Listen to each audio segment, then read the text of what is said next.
The nervous system has two major divisions. The CNS, referring to the central nervous system, that's the brain and spinal cord. And then the PNS, or peripheral nervous system. Think of periphery. That is composed of the nerves outside of the CNS, so going into our arms, our legs, our trunk, and so forth. The CNS, PNS work together. Major parts of the neuron. The cell body, that is the main component that has a nucleus and organelles. It keeps the neuron alive. The dendrites, those are those tiny branches. You know, dendro means tree or branching in Latin. And they're going to receive signals from sensory receptors or from other neurons. So they're going to pick up the signal. And finally the axon. Look at the axon. It's like a tail.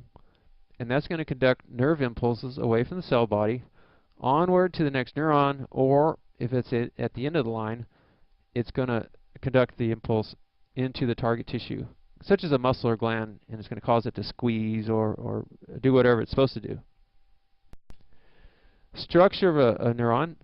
There are sensory neurons, and they receive signals from a sensory receptor. Okay, you touch something that's hot, that's the sensory neuron picking up the heat. Interneurons are mostly within the CNS. Okay, they're the brain and spinal cord, and they're going to process that information. Hot.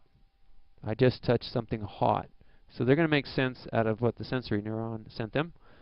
And finally, we got to do something about this, right? We can't just stand there with our fingers burning. And that's where the motor neuron comes in. It's going to respond to the interneuron and transmit an impulse from the CNS to an effector, such as a muscle fiber or gland. It's going to say, whoa, move that finger, and so your hand or leg or whatever is going to jump away. Thank goodness. It keeps us from being injured. Otherwise, can you imagine you're standing on hot coals or something, and well, you can imagine. Neuroglia, these cells, you don't hear much about these cells, but they are more abundant than neurons, and they have a huge job. Let's look at these. The astrocytes, those are the little guys. They're going to nourish the neurons, because someone's got to take care of these neurons. And they also produce hormones that keep the neurons functioning, growing, doing their job. Microglia, also very small, they consume bacteria and foreign debris, so they're going to protect the neurons. Because, you know, the neurons have a big job. They got to transmit impulses. They can't be bothered with defending themselves and feeding themselves. They have helpers. The oligodendrocytes, that's a big word. There's that part of a word, dendro, tree-like, and they are kind of tree-like, and they form the myelin sheath that coats neurons of the brain and spinal cord, the CNS. Speaking of myelin, when an oligodendrocyte wraps around an axon, it forms gaps sometimes, and it's not a mistake. These gaps have a function. They're called the nodes of Ranvier, so those are just spaces where there's no myelin. It's white matter if it has myelin. If it doesn't have myelin, that coating, then we call it gray matter. And a lot of gray matter in the brain, because myelin means speed. More myelin, generally more speed. But in the brain, you need cooperation. You don't need speed so much. Schwann cells are really quite amazing because they form a myelin sheath outside the CNS, and they can regenerate and form a new axon. So let's say you cut your finger. That axon can regenerate, and so your fingers, the tissues around that wound, still have sensitivity. But unfortunately, glial cells in the CNS do not have this regenerative function, and so if we have a injury accident of the spine, then sometimes people are paralyzed. The new research is attempting to put the Schwann cells into the spinal cord of injured patients. That's a clever idea. There's some success with this. Here is something that can be confusing, or it can be really kind of simple, and it depends on you. and me, somewhat. It, it's a process called resting potential of the axon of a neuron. What I'm saying here is, when a neuron's resting, it has a polarized condition, and that means there are positive ions outside the axon, negative ions inside. Why is this? Well, I'll get to that. When it's in a resting phase, it's generating negative 65 millivolts. So it's kind of like a battery. It's an electrical process. When it's in this resting stage, it's permeable to potassium, the atomic symbol K, but it's not permeable to sodium. It wants to keep kicking sodium out of there because sodium's positive. It says, get out of here, man. We got to have all the positives outside the axon because that's the way the game is played, or else the neuron's not going to work and our body's going to shut down. As this happens, sodium's kicked out. The negative 65 millivolts, or MV, is pretty steady. And much of the time, that is the state of our neurons. They're not popping off continuously. They're often in this resting state. The sodium-potassium pump is the factor that helps sodium move out and potassium flow in a neuron. I'm kind of overworking this concept with 3 slides when really it's kind of simple, but I want to make sure you get it. Positive outside, negative inside. We keep pumping potassium and sodium across the surface of that axon. All right, let's get to some action because this has been kind of slow. A stimulus, something that activates the axon, let's say a pin pricks your skin. The stimulus has to be strong enough to cause the neuron to reach what's called threshold. And that's the way a neuron works. It's an all or nothing response. Either it's stimulated or it's not stimulated. It doesn't have an in-between. Once the threshold is reached, then the axon potential is going to change. And look at how negative is now starting to appear on the outside of the axon. And our millivolts are changing from 65 to 40, negative. And now the millivolts are increasing. Now we're at positive 40. I mentioned all or nothing. The protein channel is going to open and allow sodium in the door. And now we're having positive charges inside.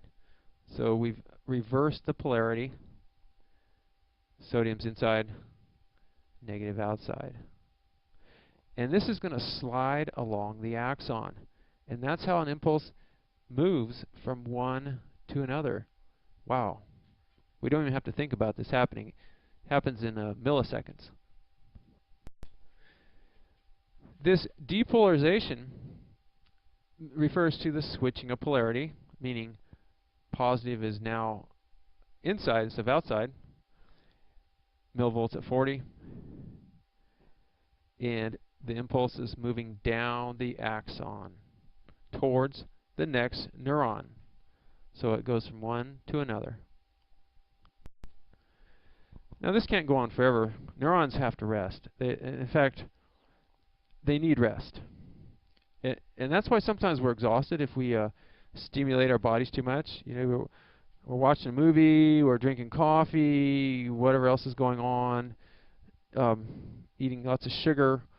My gosh, the neurons can get overstimulated. So thankfully they can shut down, and that's called repolarization.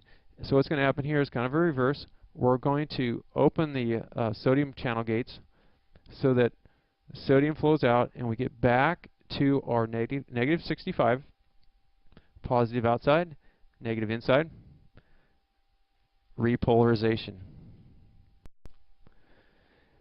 Sodium-potassium pump, I mentioned it before, is the one that's going to be moving sodium and potassium across that channel, getting back to the resting potential. I mentioned gray matter. that's unmyelinated. It produces slow impulses because they have to go through an action potential each section. But white matter is different. If you remember, there's something called myelination, and there's nodes of Ranvier. In this case, the impulses can kind of jump. It's called saltatory. That's a Latin word meaning to jump. And so it can jump along. Now, scientists aren't sure that it happens this way, but they believe that's how it works. Not in the brain, though. The brain doesn't need a lot of jumping. The brain has more gray matter for integration.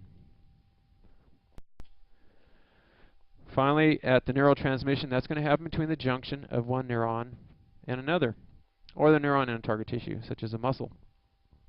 We're going to go from a sort of a electrical energy to a chemical energy. The place where this occurs is called a synapse. That's between the end of one axon and the dendrites of the next neuron. So take a look at this diagram.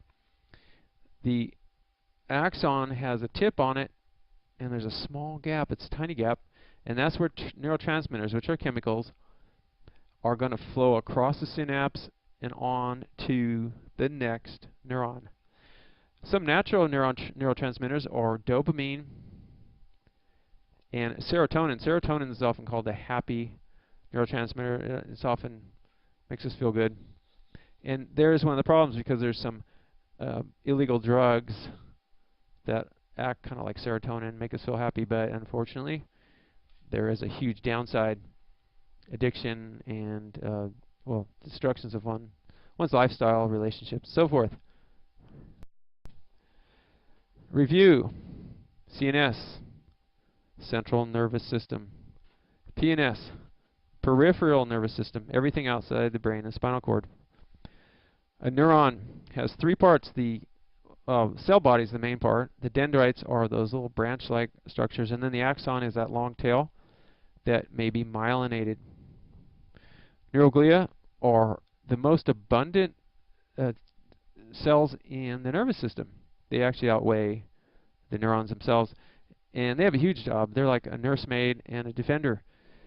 The astrocytes nourish, provide hormones. The microglia will kind of clean up and protect, and the oligodendrocytes are the ones that make the myelin sheath around the axon. If it's myelinated, it's white matter. If it doesn't have myelin, it's gray. The nodes of Ranvier are those gaps where an impulse jumps, saltatory movement.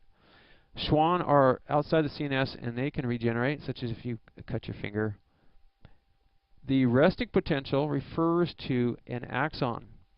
An axon's resting, and when it's resting, negative 65 millivolts are being pumped out of it. So it's not a very energetic state. That's kind of where it wants to be. Action potential is when there's a stimulus, and it's enough stimulus to reach a threshold where an all or nothing impulse occurs. And once that starts, you cannot stop it. Cannot stop it. Depolarization. Now the sodium is going to be let in the door. Okay, we've been pushing sodium out of the axon, and now we're inviting it in. And when we invite it in, now it's positive inside. We go from negative 40 to a 40, a whopping 40 millivolts. So we're generating a nice electrical impulse that's going to travel down the axon.